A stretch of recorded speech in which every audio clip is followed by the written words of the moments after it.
네, 우리 저번 시간에는 서양명사 고대부터 발레까지 공부를 했어요. 기억나요? 네.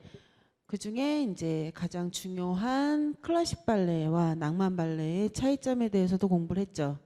네, 발레는 어디에서 탄생이 된 예술이에요? 프랑스, 이태리,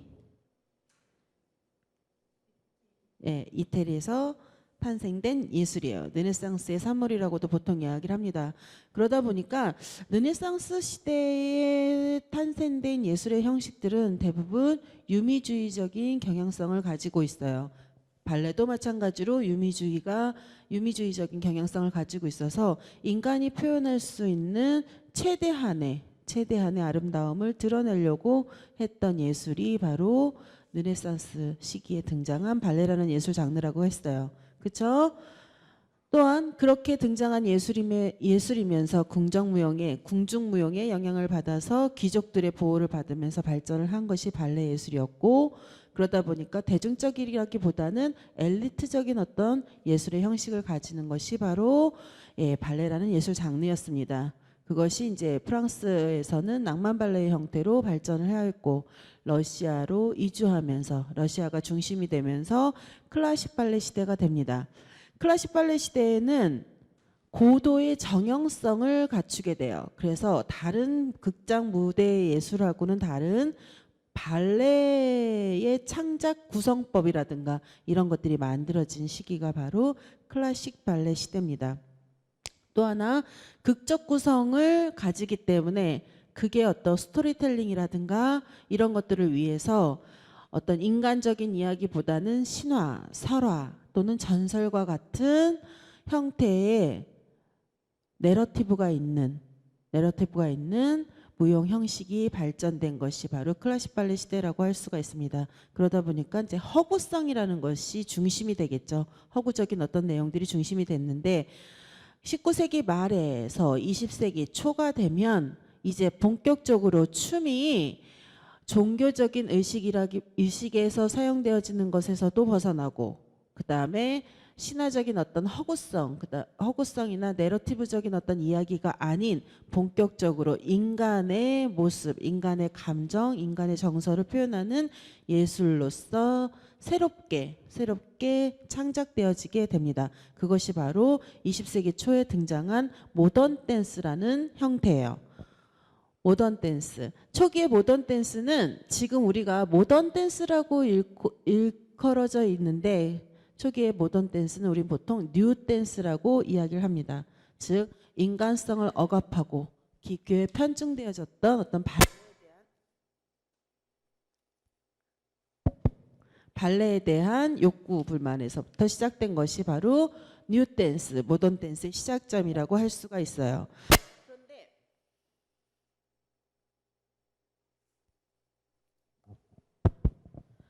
초기 모던 댄스가 이렇게 인간의 감정을 자유롭게 표현하는 어떤 형태로 발전되게 된 것은 여러 가지 어떤 배경,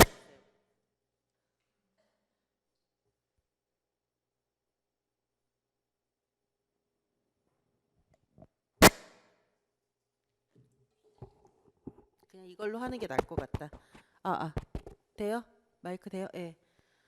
초기 모던 댄스의 발전의 배경이 된 사회문화적인 어떤 배경을 살펴보면 그 이전까지만 해도 왕정 체계가 만들어졌던 서구 사회에는 왕정 체계로 이루어졌던 것이 이제 시민 계급들이 등장하는 뭐 시민혁명이라든가 산업혁명이라든가 이런 어떤 사회적인 변화에 따라서 시민 계급들이 등장을 하게 돼요. 그래서 그들이 즐길 수 있는 어떤 예술의 경향성들이 등장을 하는데 가장 먼저 등장했던 것이 바로 사진예술과 같은 어떤 기계에 의해서 탄생된 예술의 형태라고 할 수가 있는데, 무용에서는 바로 대중이 즐길 수 있고 대중이 가깝게 쉽게 다가갈 수 있는 어떤 무용 형태가 나타나기 시작한 것이 무용 형태에 대한 요구에서 시작된 것이 바로 모던 댄스라고 할 수가 있습니다. 또한 그러한 모던 댄스가 대중에게 쉽게 다가갈 수 있었던 이유 중에 하나는 뭐냐면 춤이라는 건 뭐예요? 춤이라는 거는 단순하게 어떤 기교를 부리거나 테크닉을 부리는 것이 아니라 춤이라는 것은 바로 몸과 정신이 하나됨을 보여주는 아주 대표적인 예술 장르라고 할 수가 있어요. 그렇게 해서 등장한 것이 바로 모던 댄스, 즉 자유정신에 의해서 만들어진 모던 댄스라고 할 수가 있는데, 모던 댄스의 초기 형태는 바로 인간의 감정을 자유롭게 표현하는 어떤 형태를 가지게 됩니다. 그래서 어떤 사건이나 사물이나 자연에서 받은 영감을 그대로 무용 테크닉으로 바꾸는 형태들이 바로 뉴댄스, 모던 댄스의 시작점이었고, 그런 뉴댄스, 모던 댄스의 가장 기본적인 것은 바로 아까 얘기했듯이 몸과 정신의 하나됨이었었어요.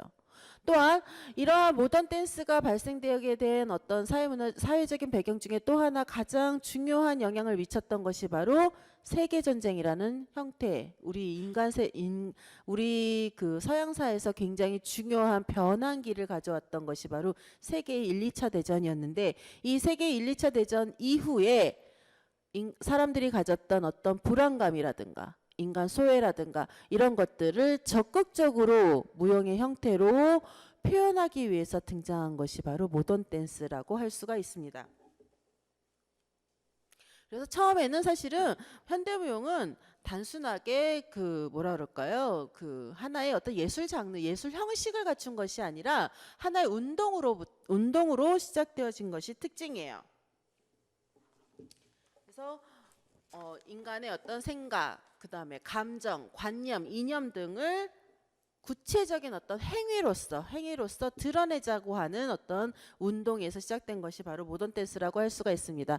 여기 보시면 사진이 두 개가 있죠. 이미지가 두 개가 있어요. 그쵸? 여기서 여러분들이 보시는 왼쪽에 있는 것이 초기 모던 댄스의 한 이미지입니다. 그 다음에 오른쪽에 있는 것이 발레 테크닉의 이미지예요. 봤을 때 어떤 것이 더 자유로워 보여요? 어떤 것이 더 자유로워 보여요? 김정태 씨? 왼쪽에 있는 게 더 자유로워 보여요? 오른쪽에 있는 게 더 자유로워 보여요? 오른쪽이 더 자유로워 보여요? 오른쪽은 인위적으로 이 불이 안 켜진 불 좀.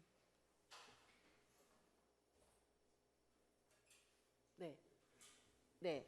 오른쪽에 있는 것은 뭐예요? 다리를 일자의 형태로 벌리면서 점핑을 하는 장면이에요. 즉 뭐냐면 일반적인 사람들이 따라할 수 없는 동작들. 그래서 그것을 보면서 와, 훌륭하다. 와, 너무 아름답다라는 어떤 경외감을 느끼게 하는 동작이라고 한다면, 왼쪽에 있는 동작은 그야말로 몸에서 자유롭게 표현되어진 어떤 자율성을 가지고 있는 움직임이라고 할 수가 있습니다. 왼쪽에 있는 이미지가 바로 이사라 덩컨이라고 하는 모던 댄스를 만들었던, 또는 모던 댄스의 어머니라고 불리는 무용수가 그리스에 가서 그리스 신전에 가서 추는 한 장면을 이미지로 찍은 장면이라고 합니다.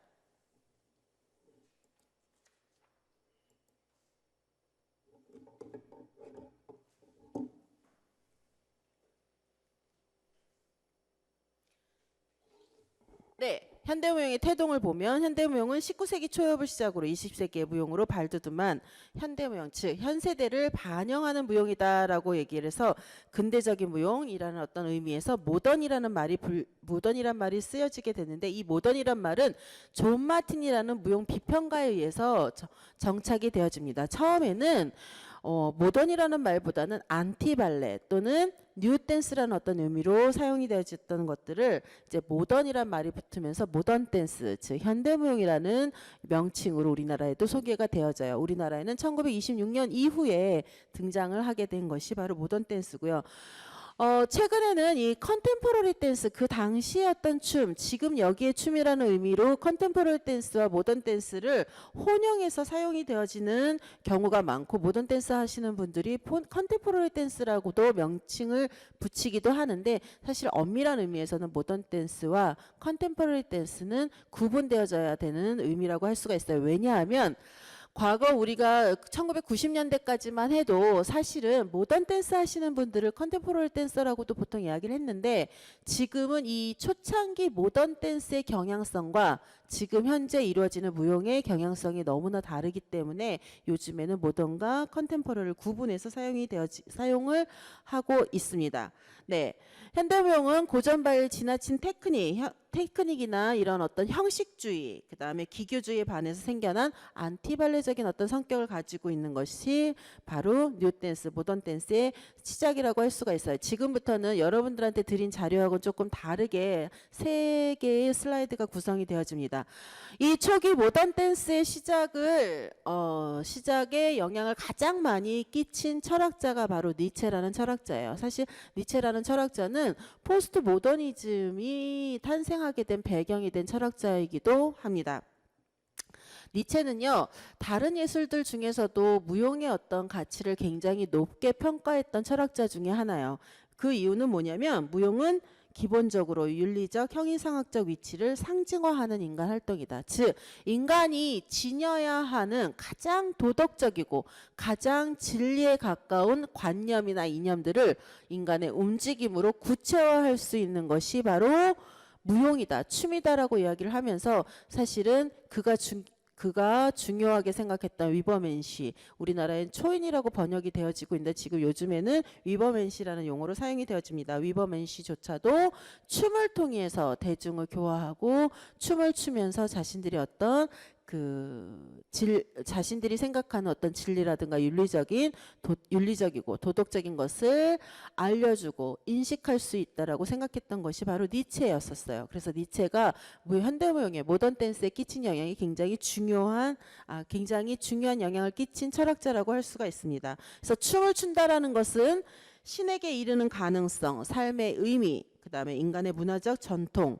과학, 학문, 진리의 추구 같은 것을 향하는 인간의 태도 또는 인간의 그것들과의 관계를 상징화하는 어떤 예술이다, 행위다라고 규정을 하고 있습니다. 즉 뭐냐면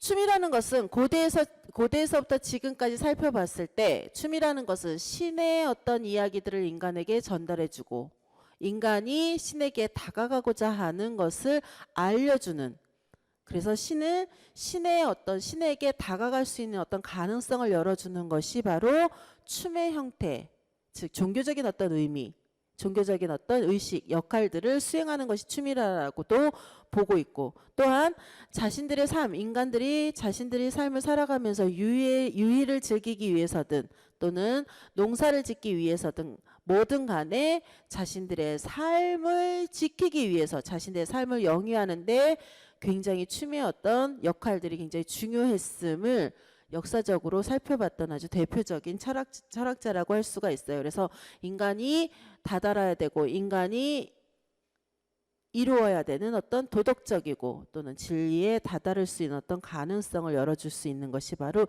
춤이라고 생각했던 것이 니체라고 얘기를 할 수가 있습니다. 니체의 예술관을 보면 니체는 보통 예술을 아폴론적 예술과 디오니소스적 예술로 구분을 하고 있어요.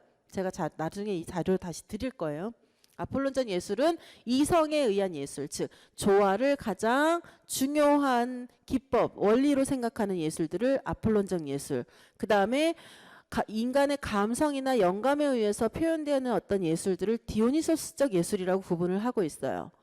아폴론적 예술의 가장 대표적인 양식은 건축의 형태가 있습니다. 건축의 형태. 그러니까 가장 비율이 정확하고 조화롭게 구성되어져야 하는 것이 바로 아폴론적 예술이고, 인간의 어떤 무형의 관념이라든가 이념 또는 감성, 정서 등을 표현하는 예술의 형태를 보통 우리는 디오니소스적 예술이라고 할 수가 있어요. 그런데 디오니소스적 예술의 가장 중요한 창작 원리는 바로 디오니소스적 충동이라고 얘기를 하는데, 이거는 자연의 본질을 상징적으로 표현하는 춤과 노래 형식을 통해서 충족이 되어진다라고 주장을 합니다. 왜 그럴까요? 왜 그럴까? 디오니소스적 충동이라는 건 뭐예요? 무언가를 드러내고 싶어하는, 또는 어떤 사물이라든가 자연이라든가 사건에게서 받은 영감을 표현하고 싶어하는 어떤 욕구들을 우리는 보통 디오니소스적 충동이라고 얘기를 합니다.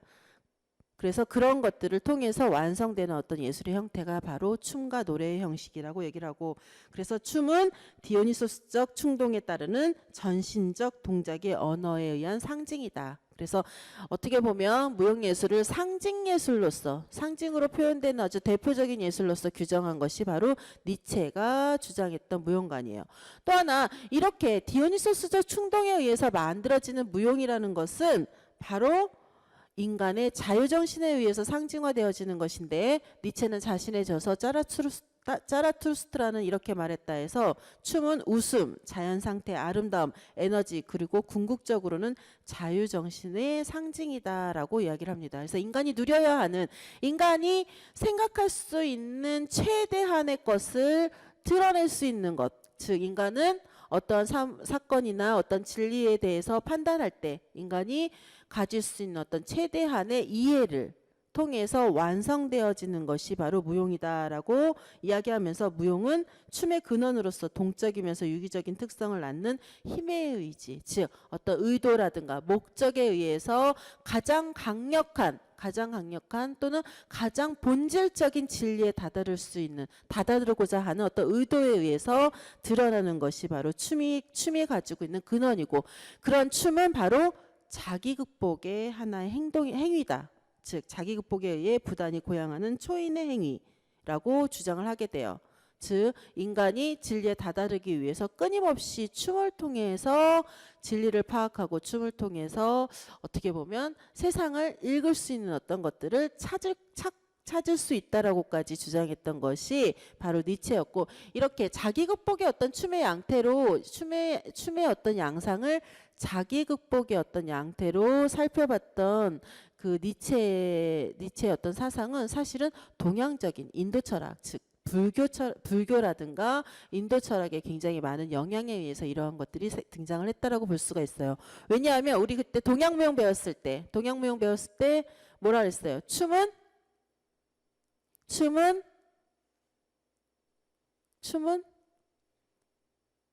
신의, 춤은 뭐라 그랬어요? 동양무용 배울 때 2주 지났다고 까먹었어요? 신에게 닿기 위해서 몸은 우주의 원리를 가지고 있는 것이 바로 인간의 몸이고, 그래서 인간의 몸은 자연과 동일하게 또는 신과 동일성을 가질 수 있는 상태까지 다다를 수 있는 게 바로 무용 움직임이라고 그랬어요. 그렇죠? 그래서 종종 동양 무용은 종교적인 어떤 그 형태라든가 종교적인 의식과는 뗄래야 뗄 수 없는 것이 바로 동양 무용이라고 얘기를 했었어요. 맞아요? 네. 그리고 그러다 보니까 몸을 움직인다라는 거는 뭐예요? 우주의 조화를 드러내는 양태잖아요. 그렇죠? 그런 어떤 철학적인 것에 영향을 받은 것이 바로 니체가 주장하는 어떤 이런 춤에 대한 관점이라고 이야기를 할 수가 있습니다. 그래서 영혼회귀의 행위가 바로 춤이고, 춤은 심신이론론, 즉 춤의 신성화를 통해서 춤의 본질을 설명하려고 하는, 어떻게 보면 니체는 굉장히 종교성을 강하게 주장하는 것처럼 보이는데, 엄밀하게 말하면 이건 뭐냐면 그 시대를 살아가는 사람이 느끼는 어떤 자기의식의 하나의 발로로서, 자기의식이 드러나는 어떤 양태로서 춤을 설명하는 데 굉장히 중요한 어떤 관점을 제시해줬던 이론이라고 할 수가 있고, 사실 이 니체가 가지고 있는 이 자유정신에 대한 부분이 바로 이사로 덩컨에게 굉장히 많은 영향을 끼쳤고, 이사로 덩컨 스스로도 나는 니체가 이야기하는 춤이 가지고 있는 자유정신, 춤은 자유정신에 의해서 드러나는 것에 굉장히 많은 영향을 받았다라고까지 이야기를 하게 됩니다. 네, 그래서 가장 먼저 모던 댄스에서 이렇게 자유정신을 드러내기 위해서 가장 큰 변화를 가졌던 것이 바로 뭐예요? 토슈즈를 벗고 맨발로 춤을 추는 거예요. 토슈즈라는 것 자체가 어떤 상징적인 어떤 의미를 가지죠. 네? 상징적인 의미를 가지잖아요. 저번 시간에 얘기했듯이 토슈즈는 뭐였었어요? 인간의 몸을 가장 꼿꼿하게 세우기 위해서, 일자의 형태를 유지하기 위해서 신었던 슈즈가 바로 발레 슈즈인 토슈즈였었어요. 그쵸? 그리고 그런 어떤 그 토슈즈가 가지고 있었던 게 뭐냐면 인간의 몸을 변형시키는 어떤 역할을 수행을 했단 말이에요. 왜? 정면에서 바라봤을 때 가장 아름다운 라인을 보여주기 위해서 토슈즈를 신었기 때문에 그것 자체가 인간성을 억압하는 어떤 하나의 도구라고 봤던 거죠. 그래서 모던 댄스를 추었던 초창기 모던 댄서들은 토슈즈를 벗고 맨발로 춤을 추는 것이 그들이 표현할 수 있는 가장 큰 자유라고 생각을 했던 거예요. 그다음에 두 번째는 뭐예요? 두 번째는 움직임을 통한 역동성의 이미지를 창출하는 데 중점을 뒀어요. 이 말은 뭐냐면, 이 말은 기존의 발레가 가지고 있었던 어떤 테크닉적인 기술적인 것이 아니라 인간이 자유롭게 움직이는 것을 통해서 하나의 흐름, 에너지의 흐름을 그대로 드러내고 그런 에너지의 흐름을 보여줄 수 있는 이미지를 무용 동작으로 만든다라는 의미예요. 그래서 무용 동작은 단순하게 기술적인 어떤 테크닉이 아니라 내가 느끼는 감정을 드러내는, 내가 느끼는 감정을 자유롭게 뭐 뛰어다니든 굴르든 또는 뭐 돌던 이런 어떤 다양한 어떤 움직임들을 자유롭게 수용할 수 있게 만드는 것이 바로 무용이 가지고 있는 가장 큰 본질이다라고 생각을 했기 때문에 그러니까 음악이라든가 주변의 어떤 장치라든가 이런 것이 중요한 것이 아니라 인간의 신체가 중심이 돼서 움직이는 어떤 역동성의 이미지를 보여주는 것이 바로 모던 댄스의 시작이었고, 그래서 모던 댄서들이 주장했던 것은 뭐냐면 춤추는 자, 그 댄서만이 가질 수 있는 어떤 독특한 리듬감, 독특한 어떤 원리들이 굉장히 중요한 요소라고 주장을 하게 돼요. 그래서 모던 댄서들은요, 동일한 스타일이 없어요. 원래는 동일한 스타일들을 만들면 안 되는 거죠. 왜냐하면 보세요. 왜냐하면 어떤 사물이나 자연이나 사건에서 받은 영감이라는 것은 다른 사람과 내가 동일할 수 있어요, 없어요? 동일할 수 없다라는 거죠. 다른 사람과 내가 다르게 볼 수 있고 다른 사람과 내가 다른 어떤 생활 방식이나 이런 것들을 가지고 있기 때문에 또 서로 다른 어떤 움직임들을 수행할 수밖에 없는 것이 바로 모던 댄스가 가지고 있는 본질이다. 그래서 내가 드러내고자 하는 주관적인 어떤 요소가 포함이 되어지기 때문에 내가 드러내고자 하는 나만의 독특한 어떤 리듬들을 가지려고 했던 것이 초창기 모던 댄스가 가지고 있는 현대무용의 어떤 변화라고 이야기를 할 수가 있습니다. 네 번째, 동작을 그 기본 구조로 하고 역동성의 변화를 보여주고자 했다. 즉 이 말은 뭐냐면 여기서 주가 되는 것은 음악도 아니고 어떤 무대 장치도 아니고 그야말로 인간의 몸의 행위, 동작이라기보다는 여기서 행위라는 것, 여러분들이 쉽게 받아들이려고 한다면 행위 자체가 중요한 것이에요. 그래서 그 행위의 변화들, 그 행위의 어떤 리듬의 변화라든가 그 행위의 어떤 그 행위가 가지고 있는 어떤 시간성의 변화라든가 공간의 변화라든가 이런 것들을 드러내는데 역점을 뒀던 것이 모던 댄서들의 어떤 특징이에요. 왜 그랬을까요? 왜 그랬을까? 우리가 저번 시간에 잠깐 얘기했지만 클래식 발레는 뭐예요? 음악이 먼저 작곡이 된 이후에 그 음악에 맞는 장면들의 움직임들을 삽입을 하는 형태로 창작이 되어지는 게 특징이라고 했잖아요. 그러다 보면 몸의 움직임보다는 음악이 주가 되는 경우들이 굉장히 많이 나타날 수밖에 없겠죠. 즉 뭐냐면 음악에 종속되어지는 어떤 무용의 움직임에서 벗어나고자 해서 동작에 중심을 뒀던 것이 바로 모던 댄스의 특징이고, 다섯 번째는 뭐냐면 땅에 대한 집념, 즉 대지에 대한 집념에서 시작이 되어진 것이 바로 모던 댄스예요. 그래서 보세요. 보통 우리는 발레를 천상지향적인 움직임이라고 하죠. 즉 발레가 특별히 어떤 기독교적인 어떤 종교관을 가지진 않았지만 하늘을 향하는 어떤 하늘에 계신 어떤 신을 향하는 어떤 움직임들이 주가 된다면 모던 댄스는 누구의 이야기? 신화나 전설의 이야기가 아니죠. 지금 현실적으로 살아가는 이 시대의 이 사람에 대한 이야기다 보니까 여기라는 공간이 굉장히 중요하게 된 거예요. 그래서 움직임 자체도 도약이라든가 일직선이라든가 이런 어떤 움직임의 특성을 가지는 것이 아니라 그야말로 여기서 살아가는 인간의 움직임을 드러내기 위해서 앉아서 한다거나 밑에서 굴른다거나 기어다닌다거나 이런 어떤 형태들의 움직임으로 이루어지는 것이 바로 초창기 모던 댄스가 가지고 있는 어떤 특성이라고 할 수가 있습니다. 네, 이렇게 모던 댄스가 이렇게 표현성과 어떤 자유정신을 드러내는 어떤 양태, 즉 상징화하는 어떤 양태의 어떤 움직임으로 변화시키게 만들었던 두 무용 교육자가 있어요.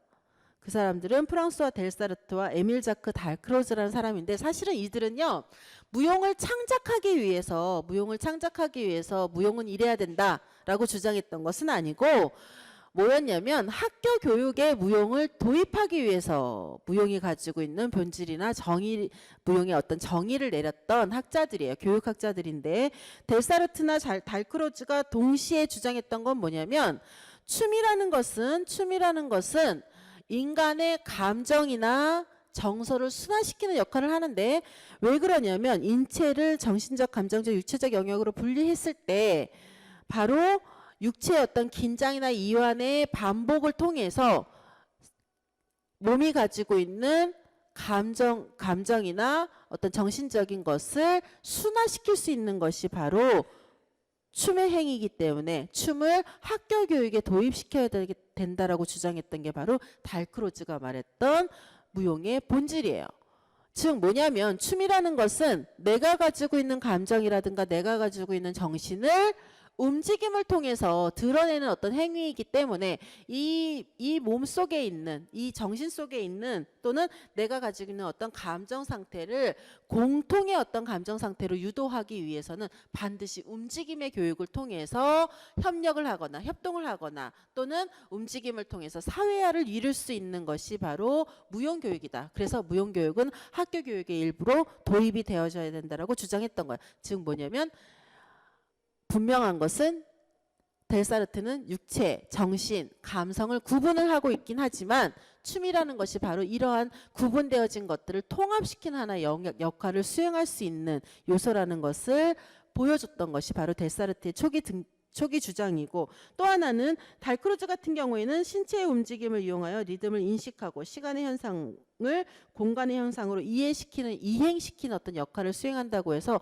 사실 달크로즈 같은 경우에는 유아교육에 무용을 도입할 것을 요구해요. 즉 뭐냐면, 우리가 모던 댄스가 가지고 있는 심신 이론론적인 어떤 사유들을 바로 델사르트나 달크로즈가 이미 학교 교육이나 유아교육에서 사용을 하고 있었고, 그런 어떤 요소를 통해서 바로 모던 댄스의 표현을 지향하는 어떤 모던 댄스의 어떤 움직임들이 일어나게 된 배경이 된 것입니다. 네, 이러한 모던 댄스는요 미국과 독일 이 양국에서 발전을 하게 돼요. 근데 미국에서 발전된 모던 댄스와 독일에서 발전된 모던 댄스가 약간의 차이점을 가지게 돼요. 어떤 차이점을 가지게 되냐면, 미국에서 활동했던 이사도라 덩컨 같은 경우에는 움직임 자체를 자연적인 어떤 상황에 기반을 둬요. 자연적인 어떤 동작에 기반을 두고 움직이게 돼요. 즉 테크닉적인 움직임이 아니라 그야말로 자연에서 받은 어떤 느낌들을 그대로 무용 움직임으로 전환을 해요. 그래서 보통 초기에 모던 댄서들이 주로 붙이는 그 제목 중에 하나가 스터디라는 말을 가장 많이 씁니다. 즉 뭐냐면, 내가 물에 대한 워터 스터디라는 어떤 용어가, 워터 스터디라는 작품이 이사도 덩컨에게도 있고 도리스 험프리에게도 있는데, 이 워터 스터디는 뭐냐면 물의 움직임을, 물의 어떤 파도라든가 파동이라든가 이런 것들을 인간의 몸으로 재현하는 거죠. 몸으로 변형시켜서 표현하는 경우들이 굉장히 많았어요. 즉 이런 거와 마찬가지로 내가 받은 어떤 자연 현상들을 그대로 그 현상과 동일성을 가지고 있는 인간의 움직임으로 전환하는 경우들이 많았는데, 독일 같은 경우에는 그런 것에서 한 단계 나아가서 내가 사건이라든가 자연현상에서 받은 어떤 나의 영감, 즉 주관적인 어떤 영감과 그다음에 그것을 만약에 슬픔이라는 어떤 감정을 받았어요. 그러면 그 슬픔을 드러낼 수 있는 동작으로 바꾸게 되는 거죠.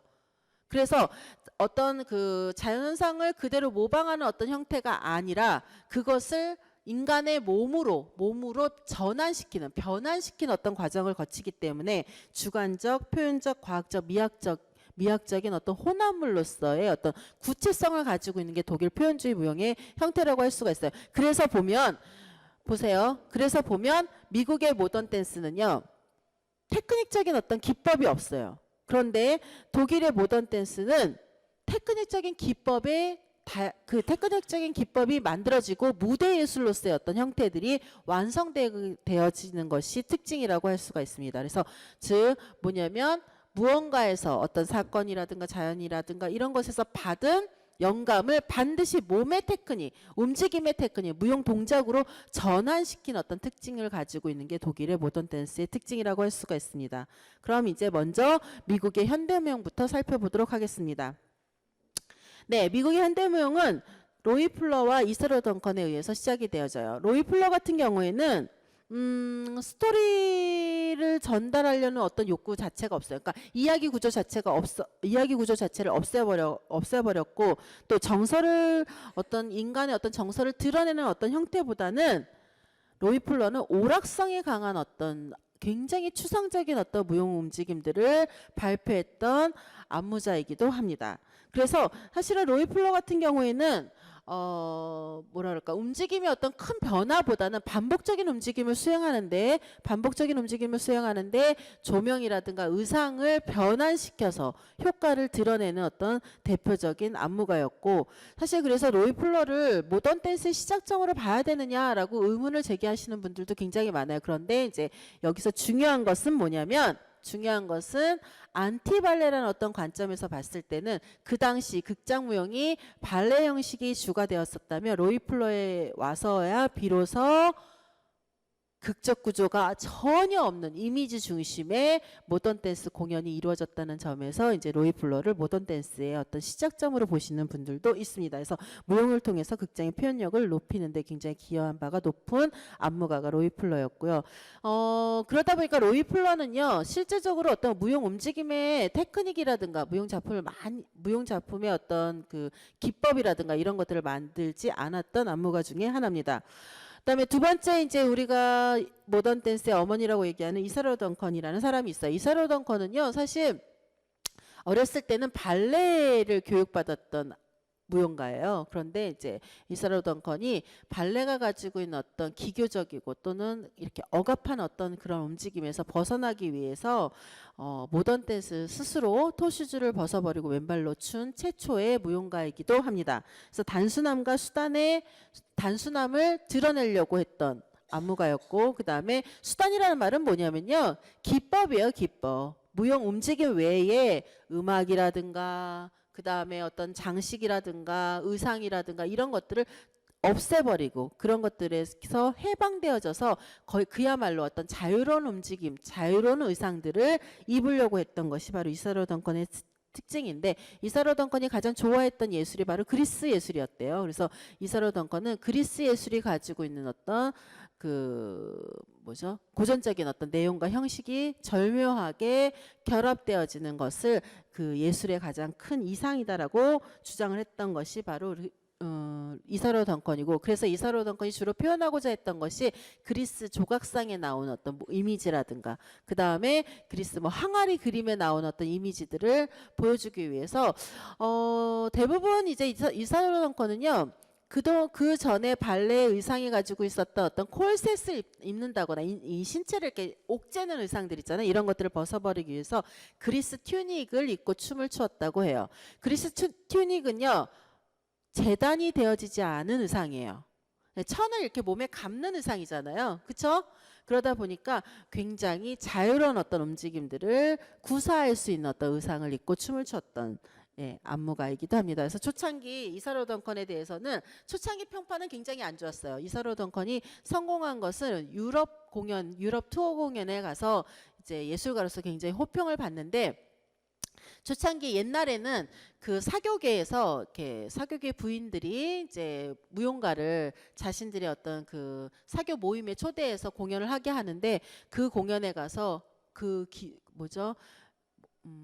귀족들은 아니지만 그 사교계의 어떤 기빈들에게 굉장히 큰 욕을 먹었던 적도 있을 정도로 이사로 덩컨이 굉장히 파격적인 의상과 파격적인 어떤 움직임들을 구사했다고 합니다. 그래서 흔히들 페미니스트들은 이사로 덩컨을 초창기 페미니즘의 어떤 선두 예술가다라고까지 주장을 합니다. 또한 이사로 덩컨은요 안티발레적 성격을 강조하기 위해서 무용을 위한 음악이 아니라 대곡을 사용을 해요. 대곡. 즉 뭐냐면 기존의 기존에 이미 발표되었던 음악들을 자신이 받은 영감과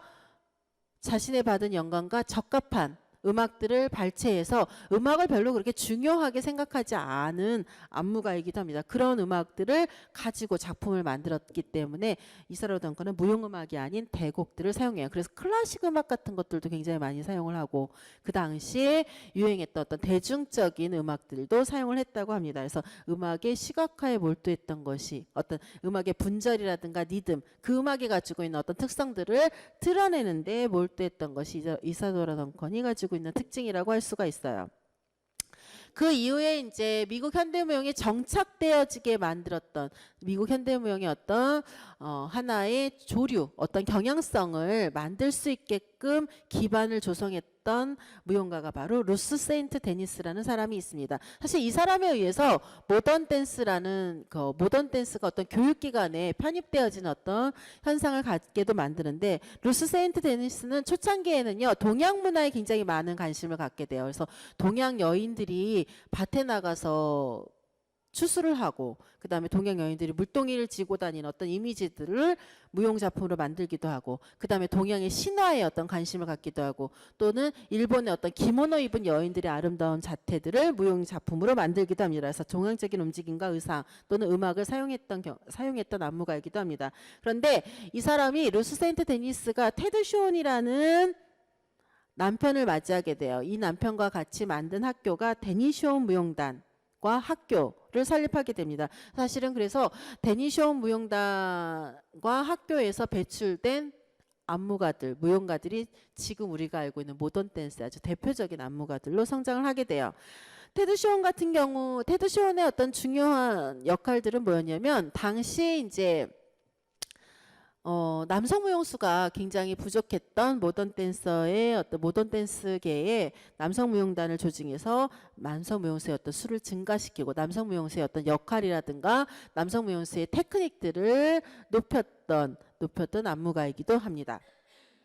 그 이후에 이제 루스 세인트 데니스의 제자이면서, 사실은 우리나라도 1990년대까지는 마사그램 테크닉이 주가 돼서 교육이 되어질 정도로 굉장히 우리나라 현대무용의 모던 댄스에도 굉장히 많은 영향을 미쳤던 마사그레함이라는 사람이 등장을 해요.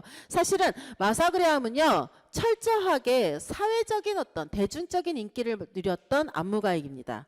왜 그러냐면, 마사그레함은 어려운 주제를 선택하지 않고 그야말로 사회 비판적인, 그 당시 미국 사회가 가지고 있었던 어떤 문제점들을 작품화하고 그 당시 미국 사회가 지향했던 어떤 정신들을 무용화했던 안무가이기도 합니다. 그래서 독자적이면서 고도로 발달된 그레이엄 테크닉을 발전시키게 되는데, 이 테크닉이 만들어지게 되면서 사실은 모던 댄스가 몰락하게 된 어떤 계기도 돼요.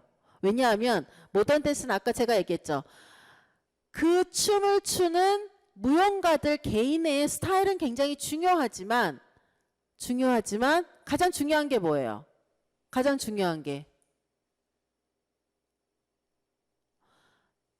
어떤 대상에서 받은 느낌, 영감을 표현하는 것이 중요하잖아요. 그런데 그 대상에서 받은 영감이라는 게 항상 일정하게 이루어질 수 있는 거예요, 없는 거예요?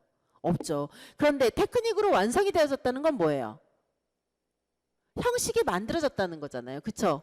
형식이 만들어졌기 때문에 어떠한 영감을 받더라도 동일한 테크닉으로 드러낼 수밖에 없는 한계를 갖게 만들었던 게 바로 이렇게 모던 댄서들이 가지고 있는 자기만의 어떤 독특한 테크닉의 개발이었었어요.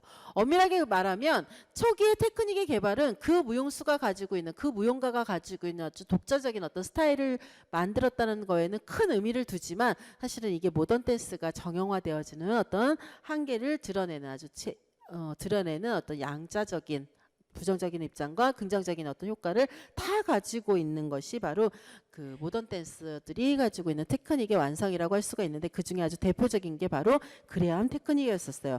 그레함 테크닉은 컨트랙션 릴렉스라고 하는 수축과 이완의 기법이라고 할 수가 있습니다. 사실 이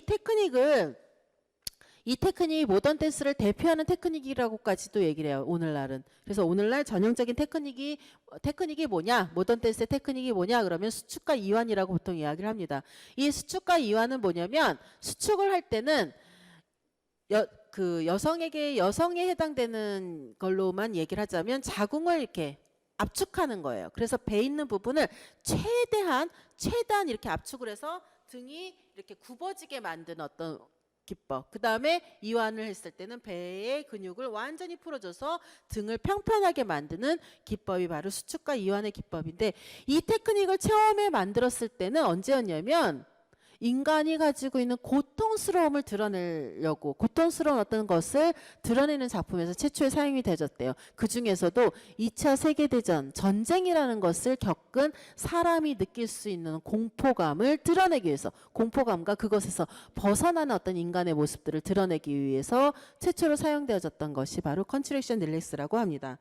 그래서 사실은 엄밀하게 말하면 이게 공포나 이런 것들을 드러내는 장면에서 사용이 되어져야 되는데, 나중에는 이게 마사그레함이 모든 작품에 컨트랙션 릴렉스를 사용하고 자신의 기법을 교육시키는데도 컨트랙션 릴렉스라는 어떤 동작들을 사용하면서 그것이 가지고 있는 어떤 표현성의 한계들을 드러내는 아주 대표적인 테크닉이 됩니다. 네, 또한 이제 마사그레함은 모던 댄스 정신이 가지고 있었던 것 중에서 가장 중요하게 생각했던 게 뭐냐면, 이 시대를 살아가는 인간이라면 누구나 느낄 수 있는 사회 비판적인 어떤 관점들을 굉장히 중요하게 생각을 해요. 그래서 미국의 이상구현을 위한 무용을 제작하면서 미국에서는 굉장히 애국적인 무용가로 이름을 날리게 됩니다. 그래서 세계 대공황의 배경이 된 거리의 행진이라든가 2차 세계대전의 배경이 된 내용들을 보여주면서 그때 죽었던 어떤 영혼들을 애도하는 그런 어떤 내용들을 작품에 적극적으로 도입하는 형태를 띠게 됩니다. 또한 이제 마사그레함이 나중에 후기로 가면 그리스 신화라든가 이런 것들을 작품화하면서 좀 더 이렇게 서사구적인 어떤 이야기 구조, 내러티브적인 어떤 이야기 구조를 가지는 형태로까지 이사로 덩컨의 예술 활동이 펼쳐지게 되는데, 그런 것이 바로 이제 모던 댄스가 몰락하게 되는 어떤 대표적인 양태라고 할 수가 있어요.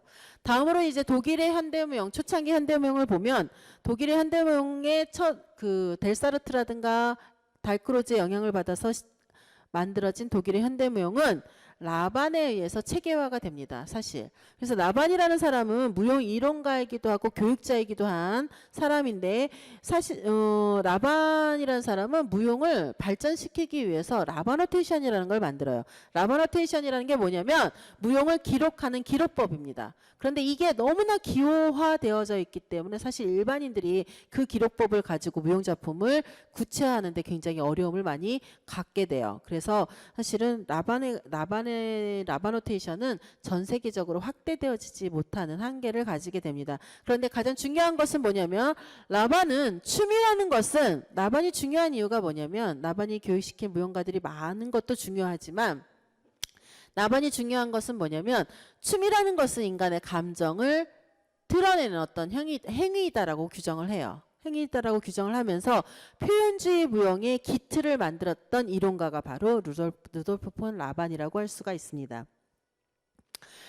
라반의 제자이면서 독일 현대무용, 초창기 현대무용을 주도했던 마리 비그만이라는 사람이 있어요. 이 마리 비그만은요, 철저하게 음악에 중심을 둡니다.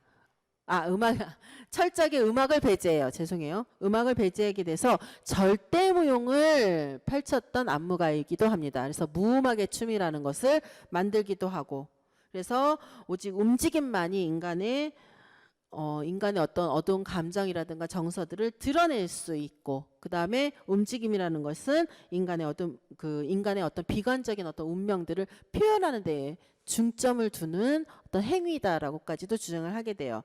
그래서 무음악을 시도하기도 하고, 그 다음에 또 하나는 중요한 게 뭐냐면 리듬이 없는 음악을 사용해요. 왜냐하면 리듬은 어디서 나오는 거예요? 모던 댄스, 초창기 모던 댄스의 리듬은 몸의 움직임에서 나오는 것이기 때문에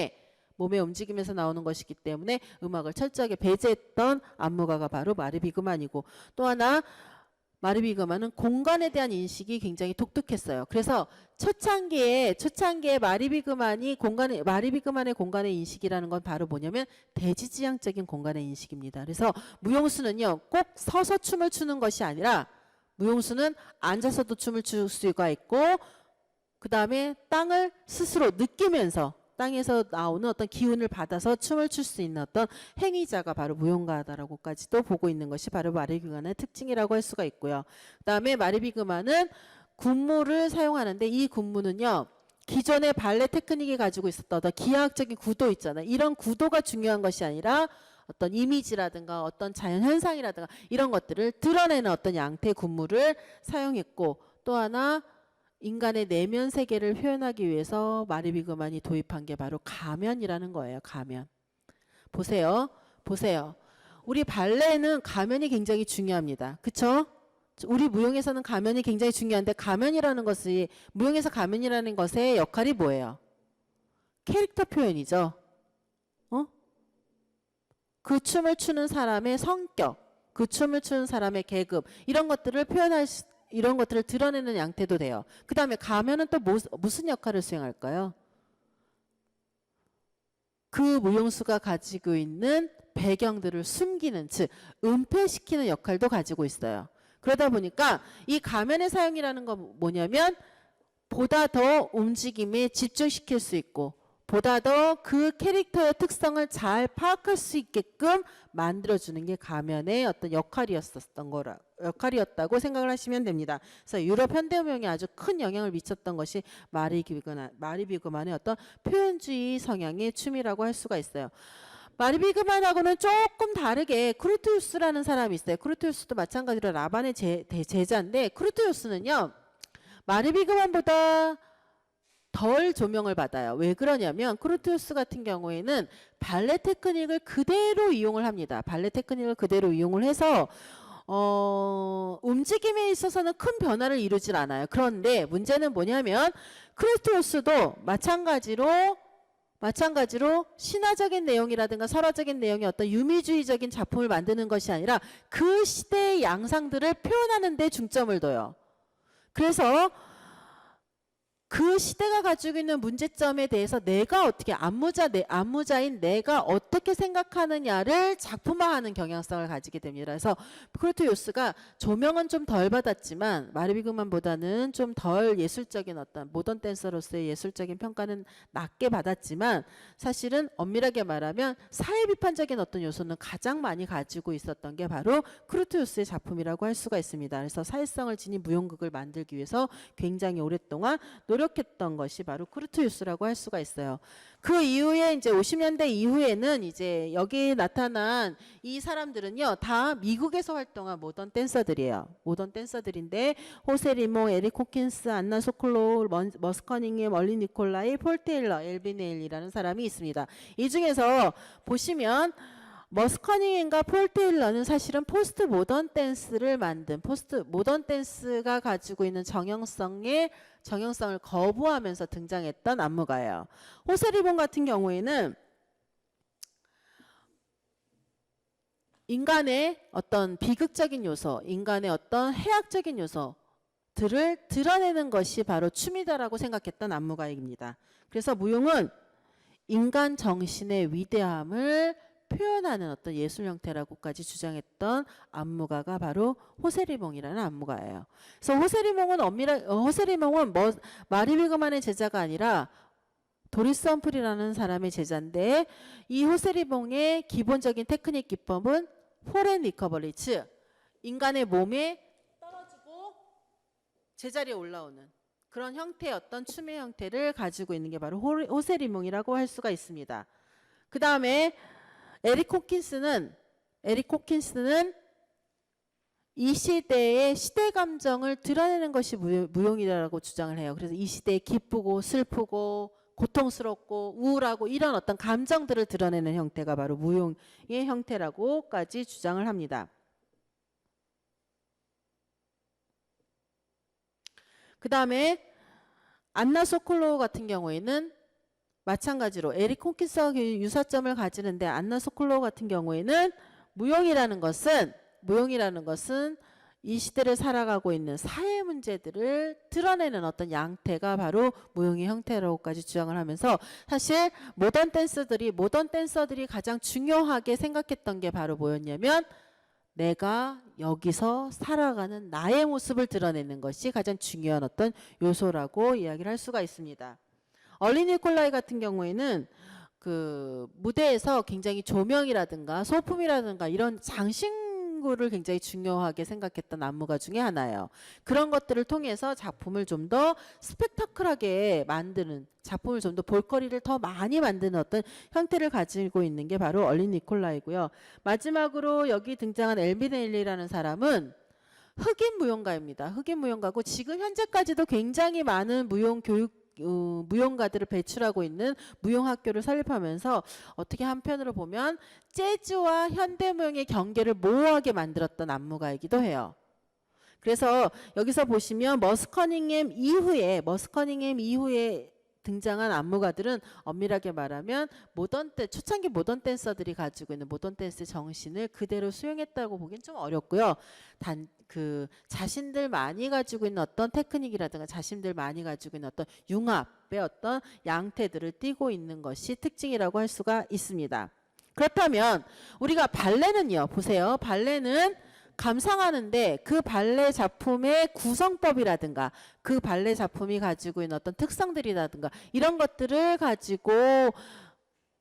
그런 것들을 가지고 작품을 감상해야 되는 것이 특징이라고 한다면 현대무용 작품 감상은 굉장히 다양해질 수밖에 없겠죠. 첫째가 뭐냐면 현대무용 작품은요, 가장 중요한 게 보세요. 현대무용 작품의 가장 중요한 것은 뭐냐면 그 작품에서 안무자가 드러내고자 하는 주제가 뭐냐는 게 가장 중요하겠죠. 그쵸? 왜냐하면 이야기가 다양해질 수밖에 없었기 때문에 작품의 주제를 파악하는 게 첫 단계고, 그 다음에 두 번째는 뭐냐면 공감대를 인출해야 돼요. 어떤 공감대? 어떤 공감대? 안무자가 생각하고 있는 감성과 내가 생각하고 있는 어떤 감성과 정서, 이런 것들의 공통점들을 찾아내서 자기가 해석한 의미들을 산출하는 것이 바로 현대무용 작품 감상의 요령이에요. 그래서 현대무용 작품 감상은 어떤 의미에서 본다면 관객이 자신의 의미를 재창조하는 과정을 거쳐가는 것이 현대무용 작품 감상의 어떤 요령이라고 이야기를 할 수가 있습니다. 네. 그렇다면 우리가 초창기 현대무용이 모던 댄스가 어떻게 이루어지고 있는지를 잠깐 영상을 통해서 살펴보도록 하겠습니다.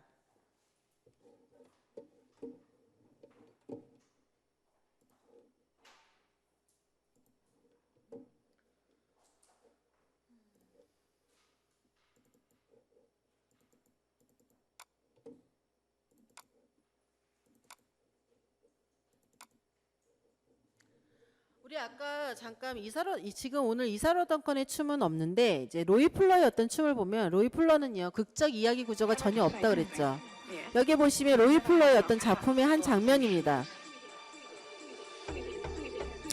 지금 여기 보시면 계속적으로 의상 색깔이 변하고 있죠. 의상을 갈아입는 거가 아니라 조명의 색깔을 바꾸는 거예요, 이게. 그래서 이 의상에서 나오는 그 이미지 있죠. 선 이미지들을 작품의 주제로 선택해서 표현하는 장면 중에 하나입니다.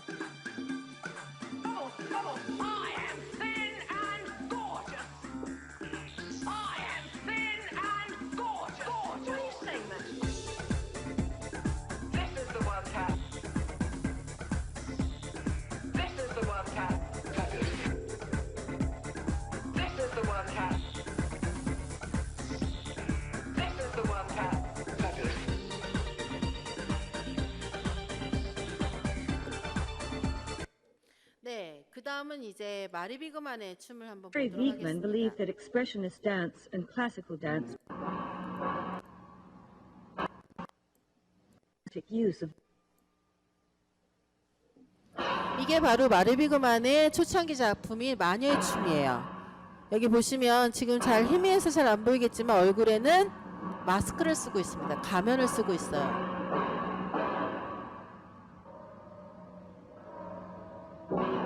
그다음에 발레 움직임에 가지고 있는 어떤 선적인 아름다움을 드러내는 것이 아니라 약간은 글로테스크적인 어떤 움직임을 수행하면서 자신 내면에 있는 어떤 고통이라든가 내면에 있는 어떤 사악함들을 드러내는 데 중점을 두고 있습니다.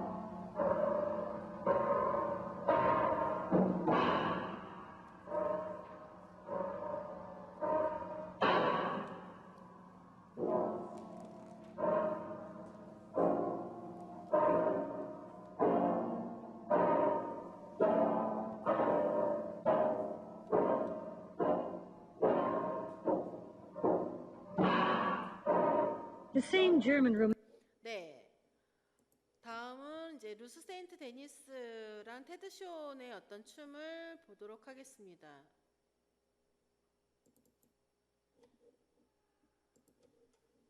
지금 보는 춤은 이제 루스 세인트 데니스가 동양의 어떤 이미지를 작품으로 만든 장면을 볼 수가 있어요. 이렇게 동양 음악을 주로 사용을 했다고 합니다. 그리고 루스 세인트 데니스 같은 경우 인도와 그 일본 문화에 굉장히 그 관심을 많이 가졌다고 해요.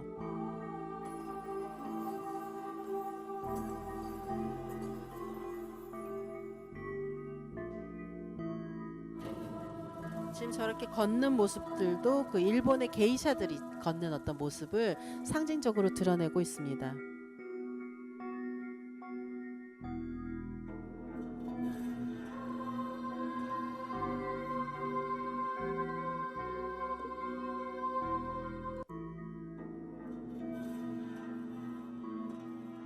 이 이미지 같은 경우에는 인도 여신의 어떤 이미지들을 보여주고 있어요.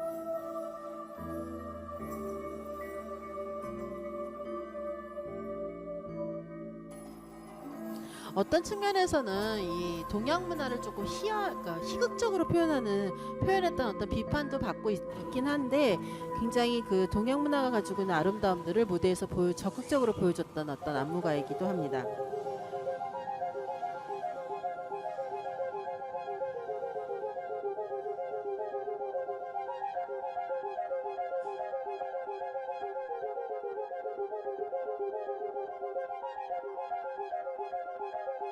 지금 이 장면은 이제 동양 여인들이 밭에 나가서 일을 하는 장면을 무용작품 군무로 만든 장면이에요.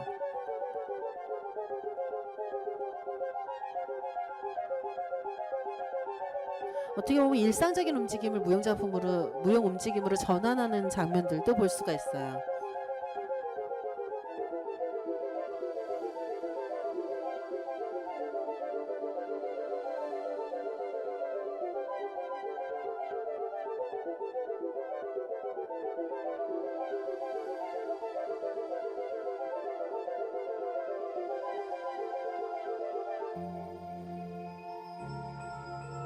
여기 이렇게 꽃 모양의 그 동양 힌두교 축제나 이런 데서 볼 수 있는 꽃을 들고 추는 장면들도 나오고 있습니다.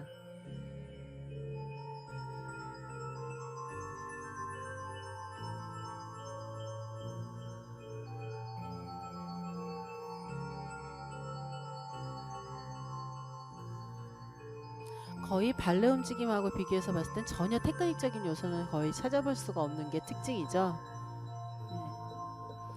네, 그 다음에 이제 그 크루티우스의 작품을 한번 보도록 할게요. 아까 얘기했듯이 크루티우스는 사회비판적인 무용극들을 많이 만들었던 안무가이기도 하죠.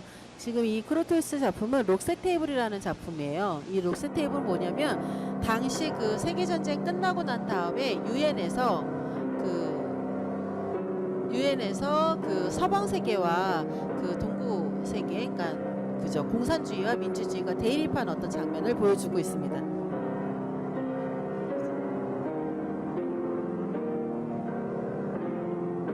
네, 발레 움직임은 차용을 해서 보여주는데, 굉장히 극적 내용들은 그 발레가 가지고 있는 어떤 극적 구조하고 조금 다른 어떤 양태를 보여주고 있습니다. 마찬가지로 가면을 쓰고 등장을 해요. 보통 이제 유엔에서 회의를 하면 이렇게 녹색의 천을 깔고 회의를 한다고 합니다. 제목 자체가 녹색 테이블이에요.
한편으로 보면 이제 약간 마임적인 요소도 굉장히 많이 등장을 하는 것이 바로 이 작품의 특징이라고 할 수가 있습니다. 네, 이렇게 모던 댄스는요, 발레와는 다르게 아름다움만을 지향하는 어떤 예술의 형식이 아니라 그 안무자가 생각하는 어떤 관점이라든가 관념이 굉장히 중요하게 작용하는 형태가 바로 모던 댄스라고 할 수가 있습니다.